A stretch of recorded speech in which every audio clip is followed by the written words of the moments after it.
Hi, my name is Janice Corello. Because of what's going on with the COVID-19 crisis, I have been seeing an increase in the number of inquiries I get about trauma-informed teaching in higher education.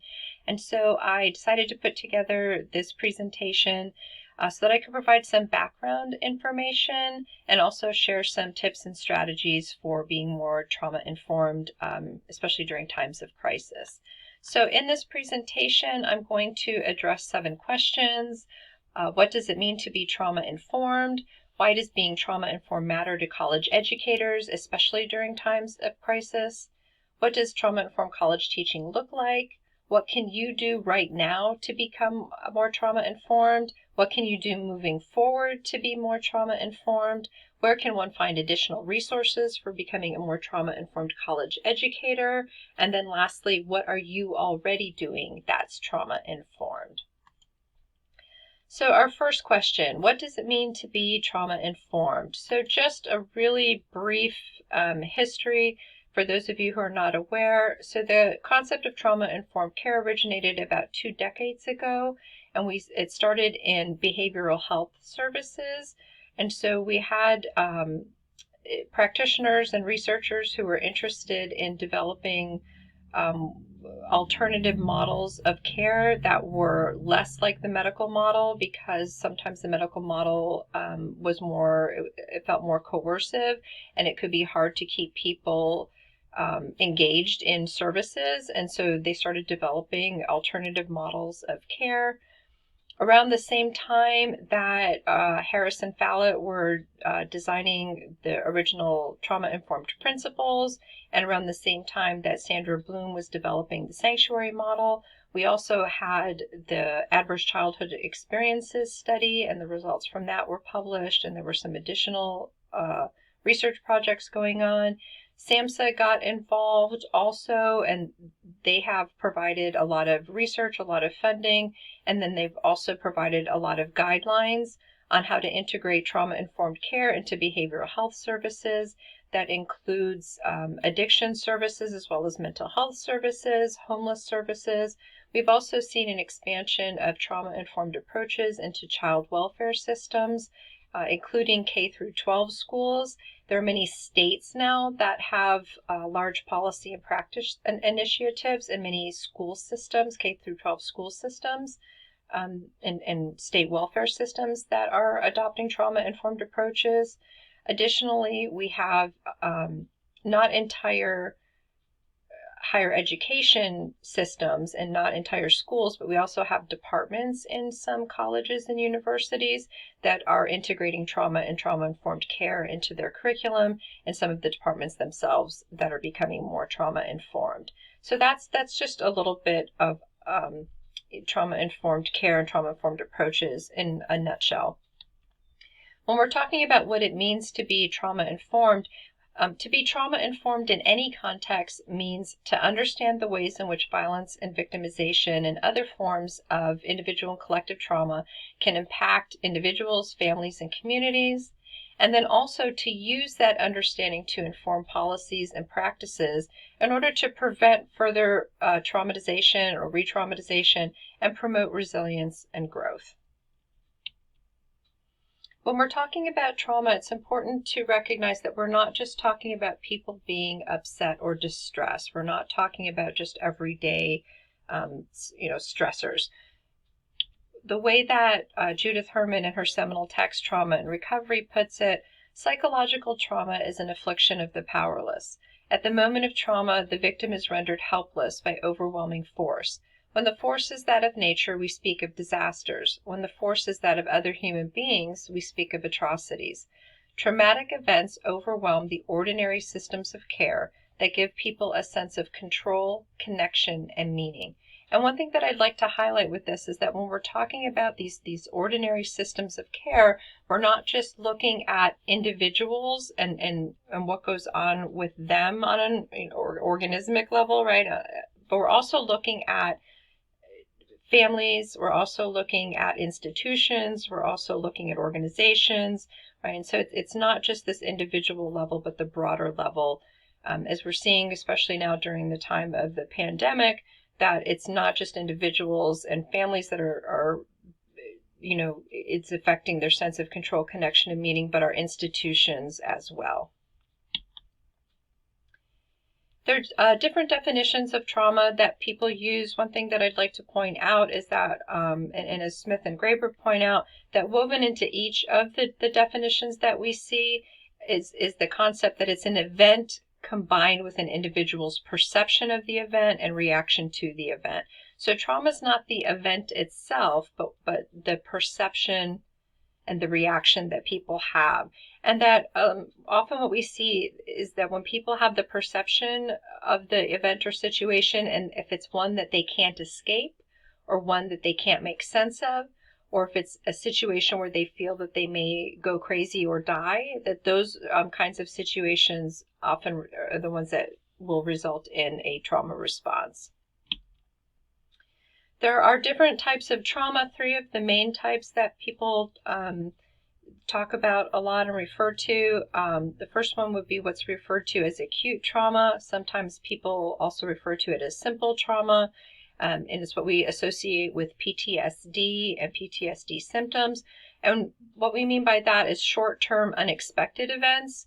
For example, a one-time rape, a car accident, a natural disaster. Another type of trauma is what some people refer to as an individual identity trauma, or what more people are familiar with the phrase complex trauma, or CPTSD. And here we're talking about sustained repeated ordeal stressors. So for example, ongoing abuse, combat, domestic violence, prostitution, captivity, torture. Another way that some researchers have talked about trauma and scholars is collective identity trauma, or some type of continuous traumatic stress. And what we're talking about with this is ongoing systemic and or cultural oppression, right? And so here we're thinking about things like discrimination, racism, sexism, transphobia, right? So we're thinking it on ways that it affects a person's collective identity and system levels, not just individual level. In terms of re-traumatization, so if one of the purposes of a trauma-informed approach is to prevent re-traumatization, it helps to know what we mean by that. And so there's two definitions that people use of re-traumatization. In the literal sense, we're talking about traumatic stress reactions or symptoms that develop after multiple exposures to events that are perceived as traumatic. So for example, you had a natural disaster and then you were in a near-death car accident, right? These would be subsequent events. Another way that people talk about re-traumatization is the triggering or reactivation of traumatic stress reactions or symptoms in response to a situation that mirrors a prior experience or that mirrors prior relationship dynamics. So there's two ways that we are often talking about re-traumatization. Another thing to keep in mind is that when one experiences trauma and when one experiences re-traumatization, that when that happens, people often, they're also feeling terrified, confused, betrayed. They experience physical and or psychological violation. They may feel subject to another's rage, neglect, or cruelty. They may experience powerlessness, helplessness, or feel damaged in some way. They have a sense of a lack of agency or control. And again, it's important to remember that this can happen with a direct experience, and then any exposures or relationship dynamics that recapitulate any of these experiences can also be re-traumatizing. And so why does trauma-informed teaching matter, especially during times of crisis? And my argument's going to be because it's always a potential time of crisis. So we see what's going on with the COVID-19 pandemic, and we have a lot of collective crisis, and it's a collective trauma.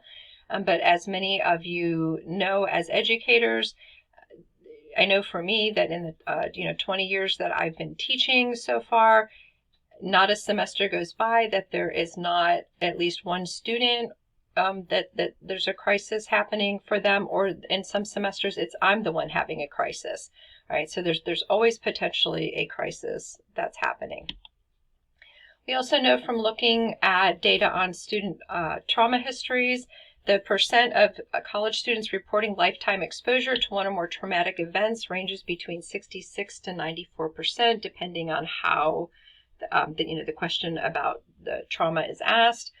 So the majority of students have some type of trauma history. The most common events are life-threatening illness and the unexpected death of a loved one. There, at any given time, 9 to 12% meet criteria for PTSD.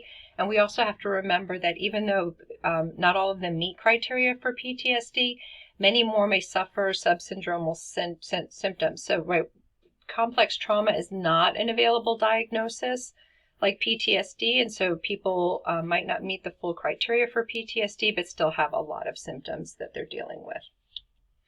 We don't have a lot of information on college educator trauma histories.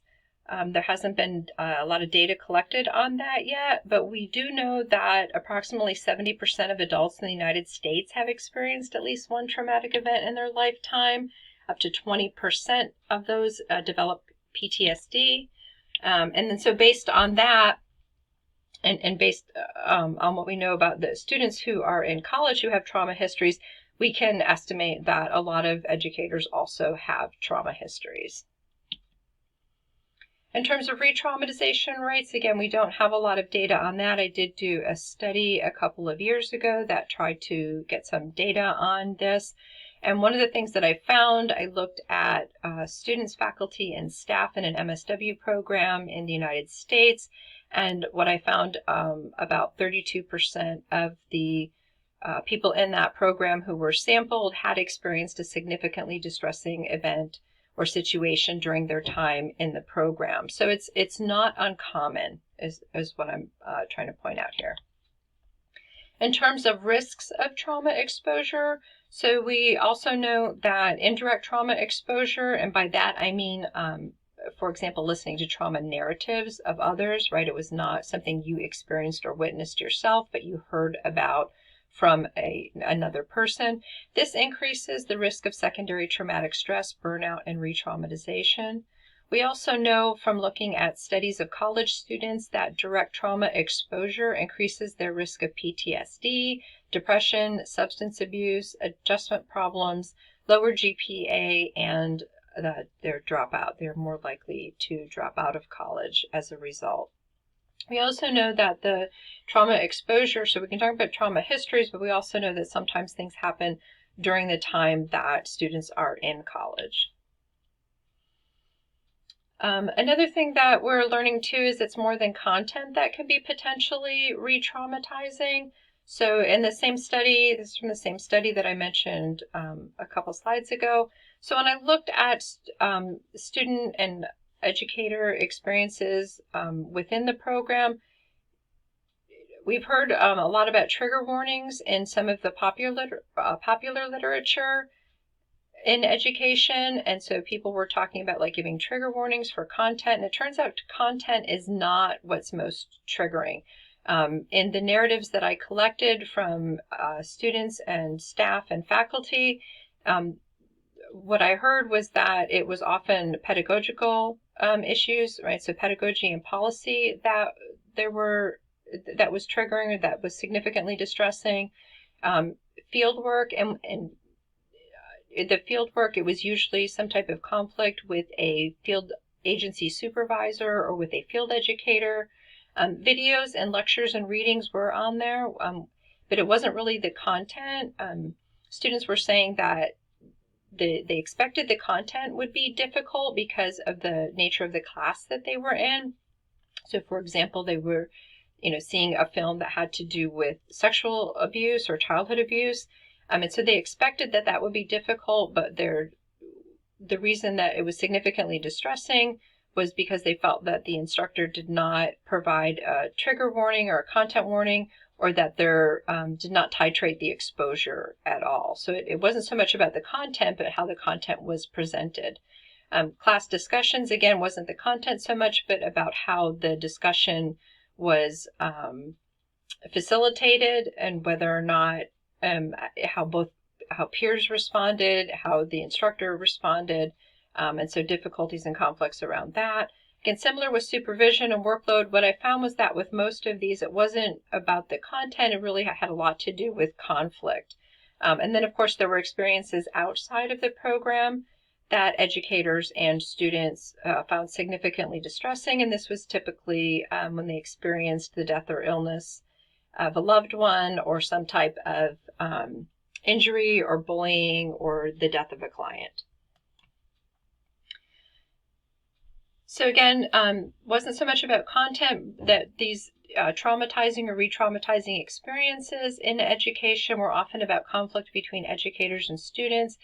And the themes that came up was this was particularly so when the experience, the interaction was perceived as threatening, abusive, oppressive, neglectful, abandoning, and by that they felt that somebody may have abandoned their role. Or if they felt that there was unfair or disproportionate punishment. Another thing that I found too that I wanted to highlight here was that learning and recovery are about connection between educators and students. And so even though we know that there's the possibility of conflict with students and that these can impact learning and that can create and that can lead to experiences of traumatization or re-traumatization, that also their interaction with students often are positive too and make a very positive difference, which is why I believe most of us get into this field, right, to make this kind of positive difference. So what I have here was one participant who had shared a narrative about having experienced a sexual assault off campus, and then sharing that information, that it had happened with instructors. And they narrated how when this event happened, I asked for an extension from 2 of my professors. One of them said, absolutely no problem. The other professor I had addressed how I was, if I was receiving services, reported the incident and asked that I receive follow-up from school services. And the last thing the professor addressed was that I could have an extension for longer than I had asked for, and told me to call her if I needed further assistance. That meant a lot more to me than I could have guessed it would. And so what I want to highlight with this too is not just that how the connection between educators and students matters, but it also matters to have policies in place, because this participant the student did not specify, but what it sounds like is happening is that they followed the Title IX procedures that require educators who are aware of any type of sexual assault that students have experienced to report that so that they can get linked up with services.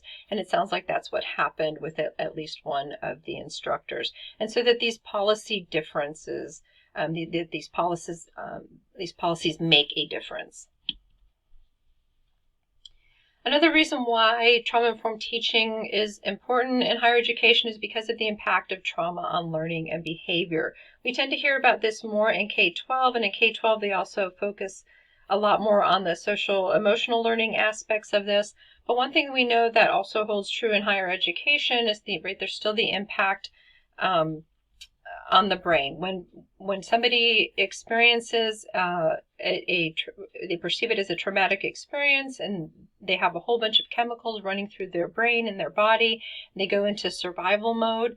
And what happens is that the frontal lobe of the brain, the prefrontal cortex, goes offline so that the other brain functions can take over and help the individual survive.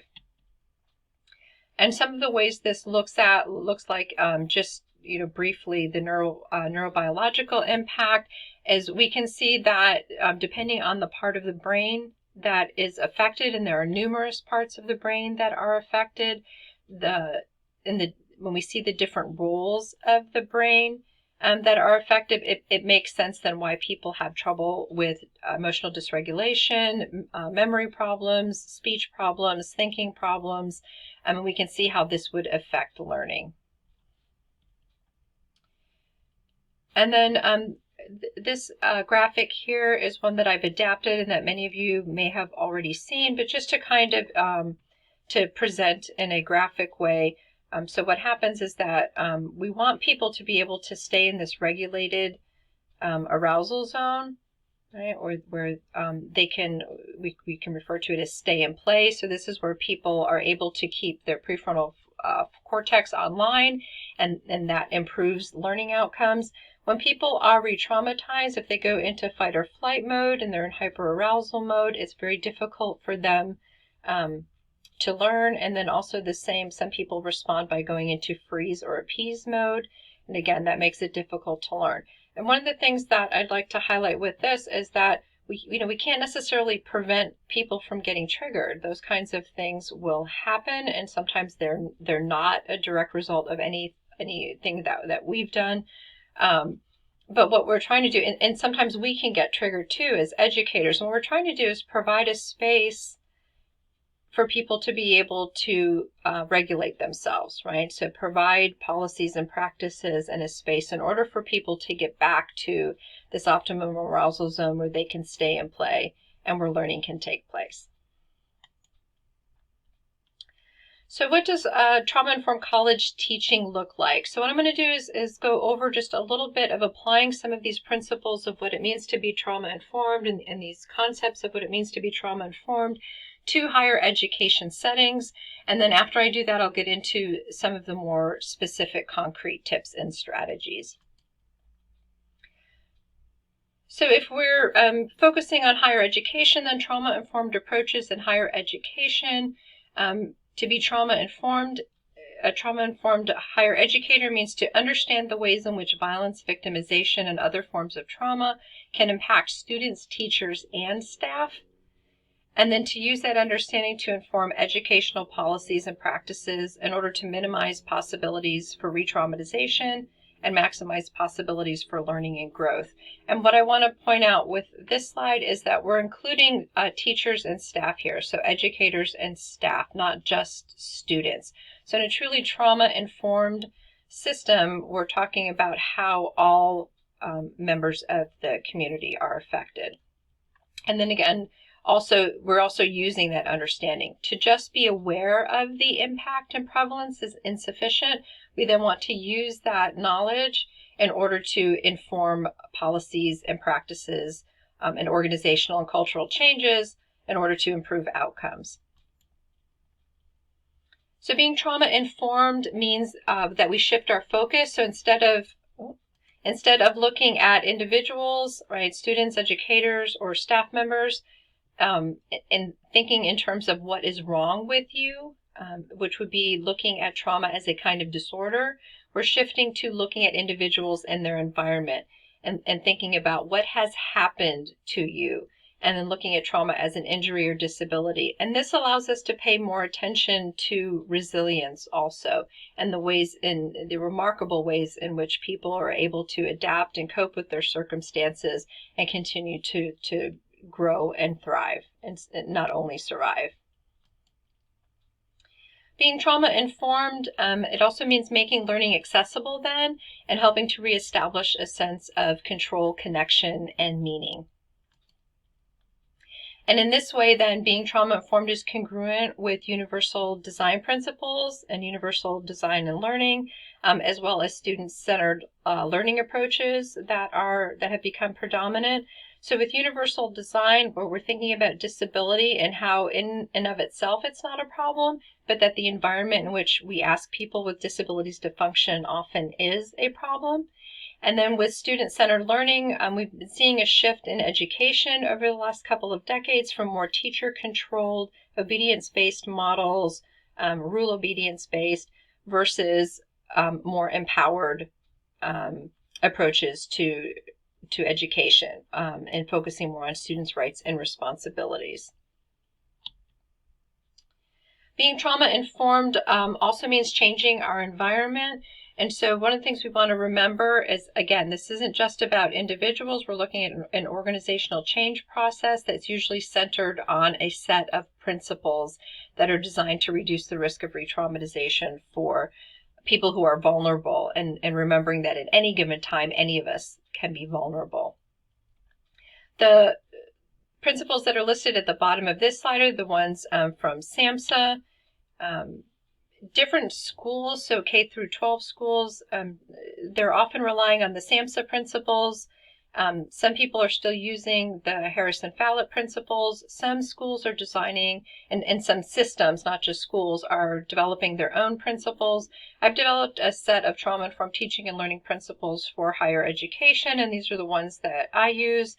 They look very much like the ones from SAMHSA, with the change that I've teased out some of the information about collaboration and mutuality that was kind of combined into empowerment, voice, and choice from SAMHSA, because in the research that I've done, I've seen that it's really important and it makes a really positive difference when students and educators can act as allies rather than as adversaries. And so I wanted to be able to make sure that that was included.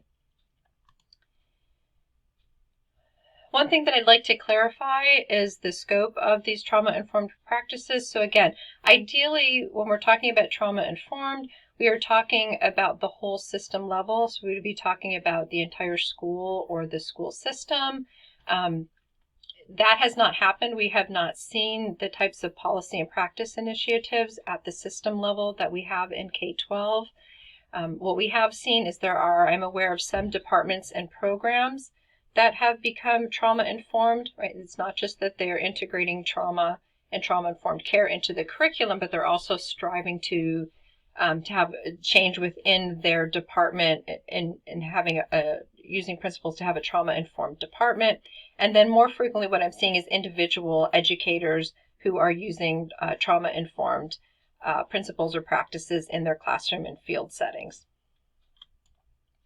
Again, ideally, we have a trauma-informed system, right? And so to help illustrate, again, this difference, when we're talking about trauma-informed colleges and universities, we'd be looking at, entire schools, entire universities, entire university systems. We're thinking about all aspects of the university: admissions, athletics, residence halls, academic support services, campus police, right? So it would be integrated in all of the different departments and offices. Again, we don't have that like we do in K through 12 schools. We don't have the same initiatives. And so right now what I'm talking with you about in this particular presentation is what looks like in classrooms. So when we're talking about trauma-informed teaching and learning, we're looking at classroom experiences and classroom education and field education. Another thing that's important to distinguish is that trauma-informed care, trauma-informed approaches are not the same as trauma-specific services, or what some people refer to as trauma-specific treatments. So when we're talking about trauma-informed approaches in classrooms, we're talking about understanding the effects of trauma on educators and students, and then practicing methods that promote resilience and prevent further harm, right? So policies and practices. Versus when we're talking about trauma-specific services, we're talking about treating specific symptoms or syndromes related to traumatic experiences. And so these are things like trauma-focused CBT or EMDR or other types of trauma-specific treatments that are provided by practitioners who have specialized training to do that. And they provide these services to individuals and to groups. So these are not the same thing. When we're talking about trauma-informed teaching and learning at the classroom level too, one thing I want to emphasize is that this trauma-informed teaching and learning does not mean that we're going to avoid teaching or learning about trauma or other sensitive or difficult topics. It does not mean students will never experience upset, distress, or even re-traumatization. It does not mean that we act as students' therapists. It does not mean that we lower standards of excellence. And it does not mean that all students will be able to successfully complete courses or even their programs at the time that they seek to complete them. So it does not mean these things. Rather, it's more of a balancing act. So on the one hand, we have to figure out how to balance the primary mission of education with the reality that students need help dealing with stress and traumatic stress in order to be able to attend regularly, engage in the learning process. And on the other hand, one of the biggest challenges that we face is to be able to provide highly stressed or traumatized adults with the structure, predictability, and sense of safety that can help them begin to feel safe enough to learn. So that is more of the broad overview of, what is trauma-informed teaching, what is a trauma-informed approach, and I want to get into the more concrete specifics. So what are some things you can do right now during this crisis to be more trauma-informed? And the first thing that I'd like to emphasize is the importance of self-care. And we could have discussions about self-care and the responsibility of individuals as well as agencies and organizations, but I want to focus right now on what you can do as an educator. And some of the most important things that you can do are, first of all, make sure that you're sleeping regularly and getting enough sleep. And exercising. I know we hear about this all the time, but it really does make such a difference. By exercise, I mean, it's going to look different for different bodies. So whatever movement that feels good for you and that works for you, because that helps reduce a lot of stress. Setting healthy boundaries is important too, including reasonable work hours. Some people who were used to working online may be more used to having set hours that they work, and then time in the evenings or weekends that they take off. For some people, maybe they take off more in the mornings and work in the evening when children are asleep. But trying to have a routine and times when you are off so that you're just not on 24/7 and responding to students and to colleagues. Another thing to remember is to take off your superhero cape. I know this one can be hard. Many of us, get into professions, into helping professions because we like to help and we feel like we need to fix things. And it can be really difficult sometimes to remember that we're not that powerful and it's not all on us individually to fix everything, and that it's really important to let others help and to ask for help when we need it. Another suggestion is to remember not to let the perfect be the enemy of the good. And this can be a great one to model for our students too. We sometimes slip into perfectionism. And especially during a time like this, I know that for many of us who have really high standards, it can feel frustrating to not meet them. But sometimes, sometimes our 80% is still wonderful. And then sometimes we just have to accept that things are good enough. Another thing to remember is to take breaks, even when you don't feel like you need them or have time for them. By the time you get completely overwhelmed, that's a sign that you should have been taking breaks sooner, right? So you want to build those in and make sure that you're getting the rest and restoration that you need. Another thing to think about, and this may be for yourself, or I know for many of the people who I'm speaking with, social work educators and educators of students who are in K-12 internships and placements, that we can help our students look out for also, particularly if they're working with clients and with children and others who are going through very difficult times right now. That their exposure to their trauma narratives or our exposure to our students' trauma narratives can take a toll on us. And so some things to pay attention to would be things like persistent or excessive anger, guilt, or helplessness in relation to hearing about student suffering, a preoccupation with one or more students, excessive interest or fascination with details of student suffering, any type of rescue fantasies. Sometimes people will start generalizing student behavior in a negative way. So things like, I don't know, like, oh, they're all snowflakes or they're just being babies or whatever. We sometimes group people negatively when we're under that kind of stress. There may be somatic symptoms such as headache, sleeplessness, intrusive imagery, emotional numbing, or difficulty trusting others. And then when people start to get burned out, they may feel like nothing they do makes a difference, particularly if it's an environment where the organization or the agency that you're working in, things aren't functioning real well because of the crisis. Maybe they were stressful even before. You weren't set up to do working from home, and so things aren't working real well. And that kind of accumulated stress starts to catch up with you, and it feels like nothing you're doing is making a positive difference. So these are some things to watch out for. I'd like to note that, right? So these are normal responses, particularly if people are new to teaching or new to clinical work, right, or inexperienced in some way. If they have heavy caseloads of people, right, or classrooms, a lot of students who have trauma histories and they're hearing a lot of it, and you're going to hear more of that during a pandemic. And if you have a trauma history, some of that could be getting triggered yourself, and so you may struggle with this. And if that happens, improving and increasing self-care efforts can be helpful. Supervision can be helpful. Your own personal therapy can be helpful, and collaborating with colleagues to improve policies and practices can also be helpful. Another thing that I have found that makes a really big difference in my interactions with both colleagues and students is to pay attention to the kind of language that I'm using and the kind of responses that I'm providing. And so avoiding using scolding, sarcastic, or defensive language is helpful, because when we use that kind of language, it can trigger students and colleagues' emotional defenses, and that puts people, when they get into defense mode like that, they put energy into protecting themselves, and conflicts can escalate. And I know sometimes we're on the receiving end of that, and even when that's the case, people have responded in ways that we do get defensive. There are things we can do to kind of help de-escalate that.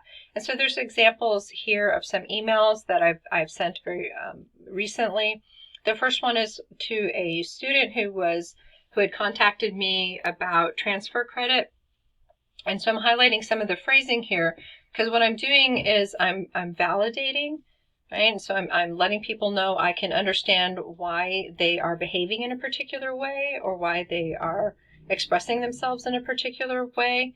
It doesn't mean I'm agreeing with them, but I can say that I understand it, right? I provide them, factual, just, and here's why I can or can't do X, right? Fact. And then using things to help empathize, right? And to acknowledge their reality, right? With the student, I was acknowledging, I know this is not the answer that you were hoping to hear, and I'm sorry that I can't do this for you. With the colleague, this was around some schedule changes that this person was not happy with. And again, I'm acknowledging and validating their frustration. I'm not necessarily agreeing with it, but I can understand why they might be feeling disappointed, and thanking them for sharing that with me, and figuring out how we can move forward in this relationship with less conflict. So thinking about building up some of your interpersonal communication skills and your validation skills, so that you can decrease conflict, because that will help everybody, including yourself. Having on hand some referral information from help-seeking resources is helpful also. Some of you may already have help-seeking resources listed in your syllabi, and if not, places like 211, where individuals can get referrals for local community services, are helpful. I believe 211 is in most, if not, or all states. And then when I do my slides, I'll update this, because this is for my school, but you can also go through Psychotherapy Network's Find a Therapist, and that will help you locate a therapist in any of the states, and it will help you filter by insurance type and by type of services that you're seeking. So that's a helpful resource also. And then there are crisis lines that people can call or text, and that information is listed here also. And that can be helpful not only for you, but also to pass on to your students. So next, on my blog site, I also posted a document that has 20 tips and reminders for teaching online during times of crisis. I posted this a few weeks ago when we were first transitioning to online, so some of you may be doing these kinds of things already, but I'll just go over these briefly so that you can hear them verbally as well. So one thing you can do is to remember to keep communications brief. Everybody's being inundated with information right now, and factual, correct information, timely information is helpful to have during a crisis, but can also be helpful to keep communications brief. People will often only read the first sentence or two and skim or skip the rest because it's too much to process. If you're not already posting weekly announcements or overviews of the weekly modules, now may be a good time to start. It helps cut down on the number of emails that you get from students who are confused. It helps you create a routine. It can help provide clarification on assignments, and it can help foster a sense of connection with your students. Another thing you can do is reassure students that you're there by responding within 48 hours or less to emails and to questions that they pose in any Ask the Professor types of discussion forums. I know that we all know this, and I know many of us like to get back as soon as possible. The most common complaint that I get from students is that faculty take a very long time to get back to them or don't get back to them at all. And so it's especially during times of crisis, you want students to have the accurate information, but it also conveys a sense that you care about their success in the course and about their well-being as individuals. Making sure that all due dates for the rest of this semester are clear is very helpful.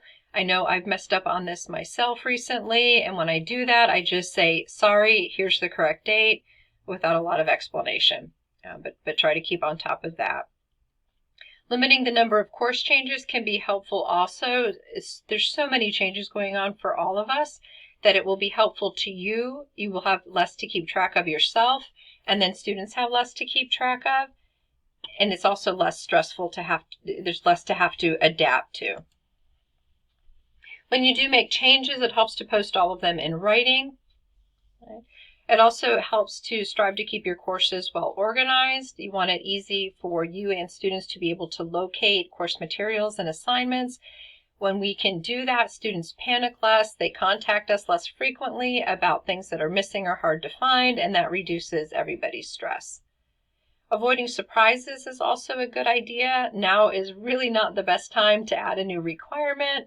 If you open up a module on Monday and you don't post everything and then you add a new forum on Wednesday, students, they don't know it's there, right? So make sure everything's there at the outset. Don't add new assignments to the syllabus. Now would not be a good time to do that. So try to avoid surprises. You might want to consider making all remaining course modules available so that students can work ahead if needed. The reality is that some students are going to get sick because of the pandemic, or they're going to be taking care of family members who get sick, or they're going to be running into challenges because of lack of daycare or lack of school rights. Children aren't in school and other things like that. And so it will help reduce the number of incompletes and help for some students increase success if we can make course material available. In my classes, I'm finding that not many students are taking advantage of that, but it is a relief to them to know that that is an option if they need it. One that will help both you and your students is to limit feedback on your assignments and speaking only to the most important parts of an assignment. I know in general, many of my colleagues give way too much feedback. And it's too much for students to process, especially during times of crisis. So really having, focused feedback can be helpful. You'll be able to return assignments faster, and the students will be able to stay focused on their learning. Because if everything is important, nothing is important, and people don't know what to focus on. You could consider reducing or eliminating late penalties so you can encourage students to meet the deadlines while avoiding unfairly punishing those who aren't able to do so because of circumstances beyond their control, such as some of those I've already mentioned. I know this one is a difficult one, but again, the emphasis here, it's not that we want to discourage punctuality, but the emphasis is on learning, and we know that as professionals, we often get deadline extensions ourselves for work when there's extenuating circumstances, and so we could certainly think about modeling that for our students and extending that to our students. Another thing would be to consider reducing the workload for students and for yourself if you're able to do so without compromising the course objectives. So one of the things I notice is that the quality of learning sometimes increases when the quantity of assignments decreases. So it doesn't mean jettisoning everything or that you were assigning busy work, but sometimes combining things or highlighting a specific concept that you wanted students to learn. Maybe you can still be able to do that well, even if you decrease the number of readings that it takes for them to engage with that concept, for example. Another thing to consider is offering live office hours. using some type of video conferencing platform if you're not already doing so. I offered that to my students. During normal times, they don't often take advantage of it, honestly. But this semester, due to popular demand, I'm doing them once a week. And I'm finding I have just one class this semester, but half of the class has been attending each session. So that may be something that you want to consider. Providing students with a phone number at which they can leave you a message, and their callback number in case they lose access to the internet could be helpful. Reaching out to students who fall behind. I know often we're emailing students about that, which is great. If you're not able to get in touch with a student, they're not responding to email and they kind of go missing, then it may be helpful to locate their phone number and give them a call. Again, continue to hold your high expectations and convey confidence that students will meet their learning goals. I don't think it's helpful to to kind of just give up and say, well, you're not going to learn anything anyway. It helps keep students' prefrontal cortex online, and it helps keep them engaged when they have challenges. We just want them to be ones that they can actually meet. So hold your high expectations, provide accommodations so they can meet them, and the expectation that they can meet them while still being flexible. And again, remind yourself and students to not let the perfect be the enemy of the good. That was part of the good self-care we talked about. Practice what you teach with regard to self-care, right? So you want to be modeling that for students as well. Pay attention to what's working well. It can be easy to pay attention to all of the negative and to forget to pay attention to the things that are working well in your professional life and in your personal life. And remember that you've got this. We are getting close to the end of the semester. Your track record is 100% so far of getting through this, and it may not go as elegantly as you had planned, but you will get through this. Okay, so those were some things to talk about to get us through the COVID crisis. And what I want to do next is talk about some things that you can do moving forward to be more trauma informed. So in my classes, what I found is that I didn't have to make a whole lot of changes. I'm used to teaching online, and I have a lot of policies and practices that I've been adapting over the last decade. So not a lot changed for me, and there were a lot of things that served me well and that I will continue to do, and some of you may find useful. One of the things that I do in both my seated and my online courses is regular check-ins with students. And so with this, in my online courses, what I'm doing is bi-weekly. This when I do it, you could do it weekly. I set up an assignment, and I have students just respond to this general question. I'm asking them to complete one of the following sentence starters about their experiences in the courses so far. So they say, I've learned, I've surprised, I hope, I liked, right? I'm feeling confused about this, or just whatever whatever feedback they have. And what I found is that this provides an excellent way to check in individually with students, so they can talk about what's going on in the class, things that are working well, things that are not. They can mention personal things that are impacting their education. They use this responsibly, the way that it's set up, even though they'll tell me about some of the stuff that's going on in their personal life, and they handle that appropriately, and I'm able to provide information about resources if applicable, remind them about policies in the course to help them get through the assignment and get it in on time, or what the late penalties are. So it provides a nice way to have a one-on-one conversation with students. And this has been particularly helpful, especially during the COVID crisis. Some tips for that if you decided to do something like that. One thing that I do in my online classes, because I don't get to interact with them in real time like I normally would in a face-to-face class, is I try to remember to refer to them by their name when I'm providing written responses. I try to make it also easy for students to find feedback. When I was setting this up as a quiz, students couldn't actually access the feedback in our course management system very easily, so I set it up differently so they can see it in the gradebook at a glance. You can also customize, and you can add additional questions. So at midterm, I'll ask them how they're doing and to take a look at the gradebook and if they're missing any assignments and things like that. some of the assignments that I have scaffolded that they are doing drafts of, or before an assignment is due, I'll ask them about their progress on an assignment so I can help provide some feedback on that. Remembering to validate their concerns, conveying a sense of optimism and a belief that they can be successful, and to encourage them to use help-seeking resources. It also is helpful to have teaching policies and practices that emphasize a growth mindset. If you've not checked out Carol Dweck's mindset, that can be helpful too. Some policies and practices that do that. So one is a revise and resubmit policy. And so this is an example of what's in my syllabus. I let students know that if they receive a grade lower than B and you can state it this way, it can be an assignment worth more than 5 points. Sometimes I just list the names of the assignments that can be revised and resubmitted. I let them know which ones can't be revised and resubmitted. And then I also specify what they need to do in order for me to regrade the assignment, because I don't want to have to go hunting for it, what they've changed in order to reassess the assignment. And it's helpful for them to be able to pay attention to what they've revised also. So including that information, and then including information then on how it will be graded. In my classes, if they can revise and resubmit it, but I grade it as late.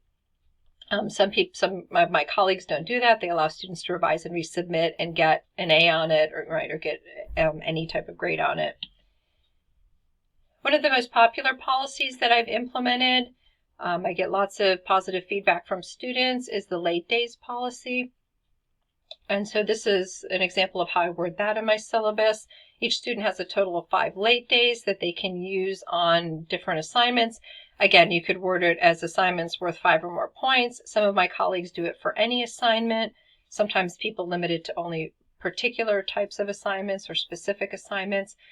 So you can word that however you want. Some people use a different number of late days. You could use 5 days, 7 days, 3 days, whatever works. What I ask students to do is to notify me by email at least 30 minutes in advance. Right? And I specify how the late days work, right? So they run for 24 hours. And then what happens if they go beyond the number of late days? And for me, if they go beyond the 5 late days, then I grade the assignment as late. And I have a very simple late work policy, and late assignments in my courses cannot earn a grade higher than a B. For me, this is much easier than having some type of complex grading scheme for late work, where it's each day counts as a certain percentage or a certain number of points, and you have to figure out whether or not weekends are included. For some people, again, they will let students redo things and then get a grade of an A. I have a no questions asked policy around late work and around the late days, and because of that, because students will have had more time if they're turning things in late, this is why I do it as a B, and I don't allow them the possibility of having an A because they've had more time than other students have had. What I found with this is that this has virtually eliminated all conflict with students around late grades. Like students tell me over and over again, they feel that this is a fair policy. It encourages them to get their work done. They're motivated to get it in on time so that they can get the higher grade on it. But then when something happens and they're unable to get work in, or they run out of late days, they can still get a decent grade on the assignment, and they put in enough energy to learn the important concepts and the skills that I'm asking them to learn. Another thing that I know several of my colleagues do also is dropping some of the low grades. So for things like quizzes and forums, what I often do is there are more of them than they need to complete, so that if at any given week something's going on and they can't complete a forum assignment, or if it's a course where there is a quiz, they can skip one once in a while without any kind of negative implications for their final grade. And so what happens, and during a pandemic, this has worked out well, is because most students had already done most of the forums before the pandemic hit. Many of them, even though they are finished, they continue to participate in forums. They may not participate as actively. They may not pay attention. There may not be as many details as there would have been in the past. But many of them do continue to participate even beyond the minimum number required. because they're interested in the activities that are going on in the form and they're interested in the discussion. So that's something to think about too. Remembering to give constructive feedback, so telling students what was done effectively, because they need to know that information too, and it helps set a different tone for your feedback. Talking specifically to the assignment, what was or was not addressed in the assignment, asking students questions to help clarify and get them thinking more critically, emphasizing learning over rule obedience. So one thing that I personally don't find helpful is to give students a lot of feedback on their grammar and punctuation, especially if you're not providing feedback on the main skill or concept that you were teaching. I usually will give, I was a writing teacher in my former career. It helps to, if students are having problems with commas, I don't note every single comma problem. I just note that they're having a problem with commas and refer them to a resource to help with that. Making sure that you're speaking in terms that they understand, employing a positive, encouraging tone, again, the belief that they will learn from this and that they are learning from their mistakes, and emphasizing strengths, so what's improving versus what's wrong. And then, again, thinking about the language that we use. So rather than phrases such as you should or you need to, right? I'm imagining somebody wagging their finger as they say that. I usually use phrases like, I would like to see you do X, or I was expecting to see X here. Or one of the phrases I use frequently is, remember to, do X. Engaging students in self-evaluation can also be helpful. So having rubrics whenever possible is helpful. Having students create rubrics they're on their own is also helpful. And so what I also do too is I give them a rubric and I have them rate themselves on the rubric. And then I also rate them using a different color font or a different color highlighting so we can compare. And then if we see those things differently, then we can have a conversation about what I missed or what they missed. I also ask students to tell me what they think they did well, either in the whole assignment or if it's a portion of the assignment on that, with what they're still struggling, one thing they'd like specific feedback on, and then anything else they'd like me to know about the assignment or their process writing it. And so I find this helps me get into a conversation with students about their learning and about their writing, and that it's in framing it in this way, it's a more constructive conversation versus me just saying, here's what was wrong, and a lot of times they don't even get to go fix it because if it's the last draft, then they don't have an opportunity to do that. So I found that this type of an approach also works well with students, and it's a more collaborative approach to helping them figure out where their strengths are and what they need to continue to improve on. Okay, so that was a whole bunch of specific policies and practices that you may find helpful. I've also, in the blog post, I'm going to link to an annotated copy of a syllabus that has a lot of these assignments and these different policies so that you have copies of the wording that you can refer back to if you think any of them would be helpful to adapt for yourself. And the next thing I'm going to do is to talk about some specific resources that you might be able to use to become a more trauma-informed college educator.